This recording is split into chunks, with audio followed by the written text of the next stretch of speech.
నేను చెన్నైలో ఎంజీఆర్ యూనివర్సిటీలో చదువుకుంటున్నాను, బీటెక్ సెకండ్ ఇయర్. నేను మొన్న వినాయక చవితి కానీ ఇంటికి వచ్చాను.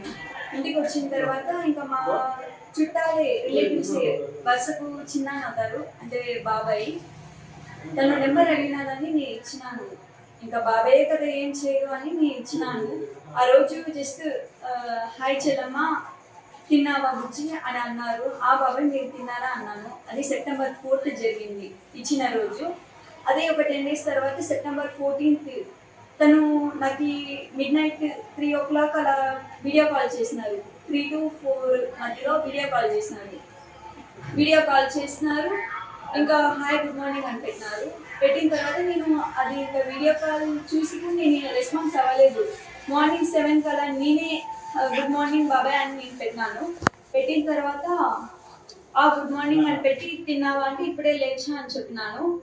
అది ఏం బాబాయ్ వీడియో కాల్ చేసినావు అంటే నేను మెసేజ్ చేసినా చూసినావా అంటే ఏం బాబాయ్ నేను వీడియో కాల్ చేసావంటే మీ పిన్ని ఊర్లో లేదు, అందుకు నాకు నిద్ర పట్టలేదు అంటే అవునా బాబాయ్ అన్న పెట్టినారు. అంటే ఇల్లీగల్ పార్ట్ దగ్గర నాకు ఒక ఫోటో పెట్టినారు. వెంటనే స్క్రీన్ షాట్ తీసుకొని మా పేరెంట్స్కి నేను చెప్పేశాను.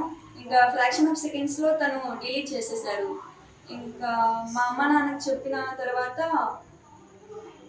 వాళ్ళు చెన్నైకి వచ్చినారు సార్. వచ్చిన తర్వాత అంటే ఇక్కడి నుంచి అక్కడికి వచ్చే లోపల మరి నేను వేరే వారితో లేచిపోయినా అనే ఒక టాక్ న్యూసెన్స్ చేసేస్తున్నారు, ఊరందరికీ చెప్పేశారు. అందువలన ఇంకా అది మేమేమి పట్టించుకోలేదు. ఇంకా నేను రిటర్న్ అయినా వచ్చిన తర్వాత ఇలా మేము ఎస్ఐసార్కి, సిఎస్ఆర్కి, డిఎస్పీ వాళ్ళకి అక్కడికి వెళ్ళి కియా ఇండస్ట్రియల్ ఎస్ఐ సార్కి మేము కంప్లైంట్ ఇచ్చినాము. ఇలా ఏ ఆడపిల్లకి జరగకూడదని నేను చాలా కోరుకుంటున్నాను. సొంత బాబాయ్ అంటే నాకు ఇలా చేసినారంటే నాకే చాలా సిగ్గుచేటుగా ఉంది.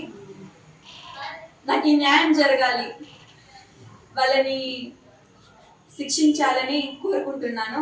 ఇట్లాంటి ఏ నా కొడుకైనా ఉంటే మనకి త్వరలోనే చట్ట ప్రకారంగా శిక్షించాలని కోరుకుంటున్నాను.